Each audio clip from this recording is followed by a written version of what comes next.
Really? Yes, sir. Hold on, I want to make sure we're recording here. We're good? Dude, where are you at? I'm at Handel's Ice Cream in Fort Myers, Florida. What are you We doing?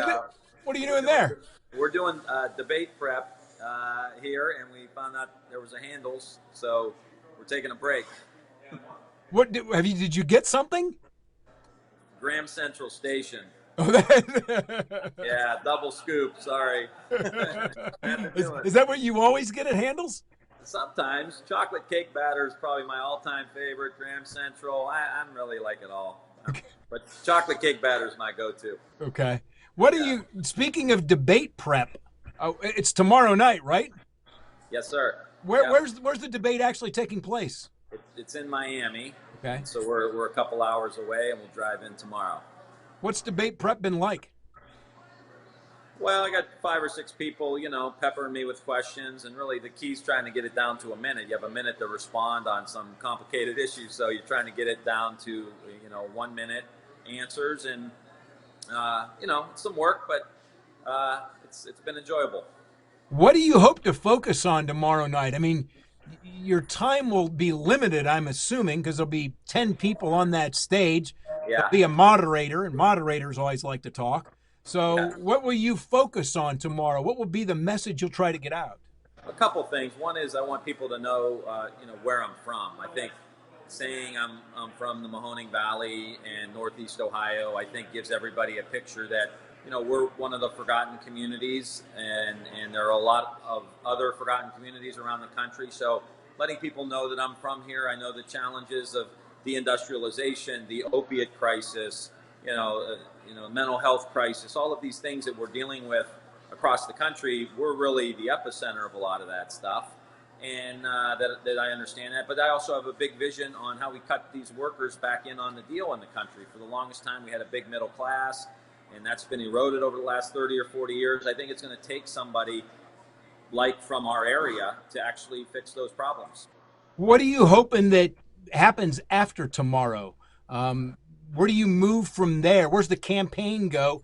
Let's say if tomorrow is successful.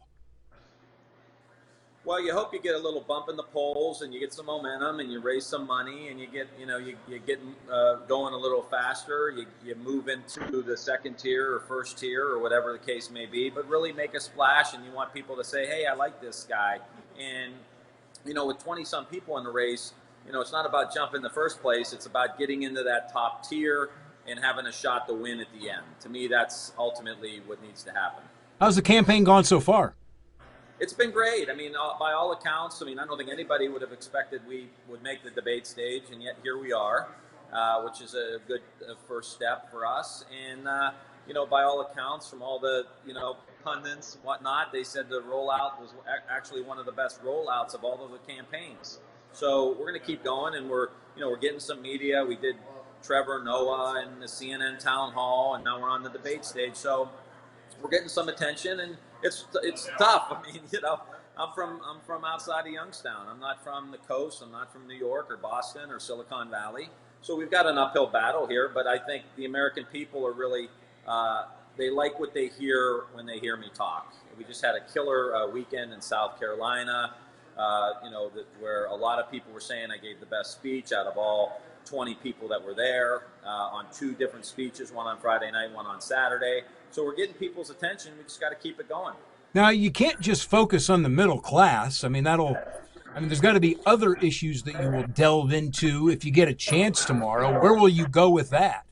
Well, it's, we've got a lot of, education reform issues that I've been talking about bringing social and emotional learning into the schools and having a mental health counselor in every school, talking about helping our rural communities with regenerative agriculture and other ways of doing it to actually pay farmers to be a part of the climate issue.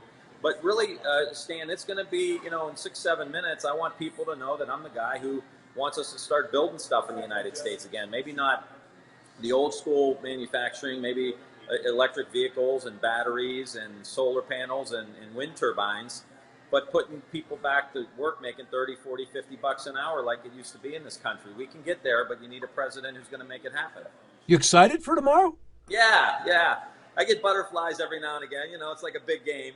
But I'm really excited. I'm honored to have the opportunity to represent our area and the issues that we've been talking about and fighting for a long time. And it turns out, we were the canary in the coal mine. Now most of the country's in the position that we were in, and we're doing some really positive things in Youngstown. But I think if the federal government gets behind some of these things, we could do a lot better.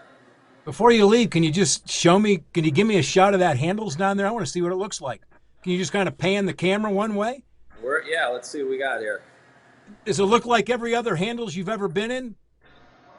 Yeah. Look at the Youngstown State football helmet. Can you see it in the back there? Oh, I do see it back in the corner, yeah. Youngstown State logo there? Yeah, they do a Youngstown Day here every year. And they said they got a lot of Youngstown people down here. So, and then they're also selling Gorant candies. Yeah, isn't that cool? That is cool. Yeah. You feel like you're home for just a second? Yeah, I do. And I don't want to leave. Congressman, thanks for your time, sir. All right. Thanks, Dan. Take care. Sure do appreciate it. Good luck tomorrow. Thank you.